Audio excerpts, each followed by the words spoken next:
Sasa ni kwamba cover mpya ya nimekuchagua wewe kutoka kwa Phina ambayo kwa hivi sasa ndio imekuwa inasumbua, kwa maana ya mwanzoni mwa miaka ya 2000 muziki wa Bongo Flava ulikuwa bado unajenga msingi wake, ukijipenyeza kwenye masikio na mioyo ya Watanzania katika kipindi hicho. Na kulikuwa na msanii aliyewagusa wengi, hapa namzungumzia Bob Rudala. Moja ya kazi zake maarufu ni Nimekuchagua Wewe, wimbo ambao ulivuka mipaka ya vizazi na kubaki kuwa miongoni mwa nyimbo bora zaidi kuwahi kusikika Tanzania. Kwa walioishi enzi hizo, wimbo huu sio tu sauti, ni kumbukumbu, lakini pia ni historia, ni utambulisho wa muziki wa kizazi kilichotufikisha hapa tulipo hii leo. Ikiwa ni zaidi ya miaka 20 baadaye, msanii wa kizazi kipya na Phina ambaye kipindi hicho alikuwa bado mdogo ama mtoto, anarudisha wimbo huo kwenye anga za muziki kwa njia ya cover maalum. So Phina ameshirikiana na mpenzi wake Eni Olua, wamerekodi cover yao ya 3 baada ya kufanya Mungu Ibariki Tanzania na Smile For Me, wimbo ambao ni wa msanii Simi.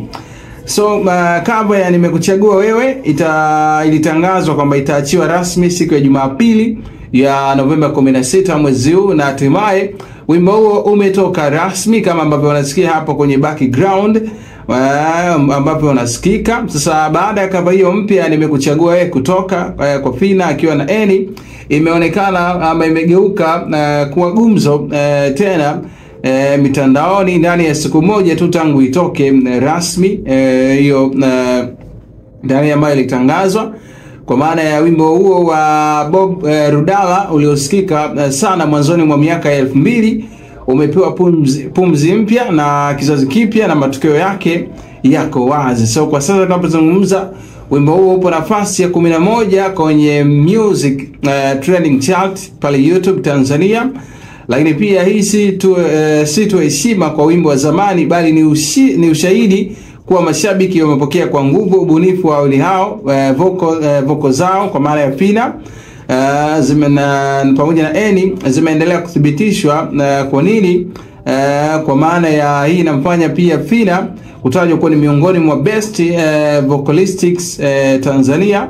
Lakini wakati Eni Olua kwa mara nyingine amewashangaza wengi kwa vocal laini zenye hisia, na zaidi kilichovutia wengi ni Kiswahili chake kizuri ambacho kimewafanya mashabiki waseme jamani kama Mtanzania hivi kwa jinsi ambavyo ameimba.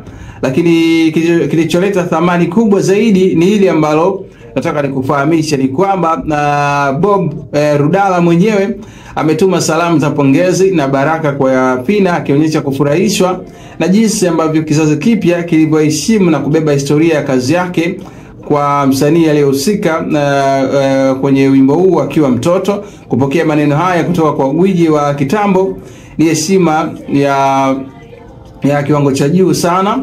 Lakini pia kwa pamoja Phina pamoja na Eni wamefanya si tu cover, bali wameunganisha vizazi tofauti vya mashabiki wa muziki, wakafufua hisia za zamani na kuleta sauti mpya yenye ubora wa kisasa. Na kama ambavyo unasikia hapo, kupanda hadi top 11 trending ni mwanzo tu, na kwa kasi hii ni ishara kwamba wimbo huu pia huenda ukafikia mpaka top 10 hadi top 5.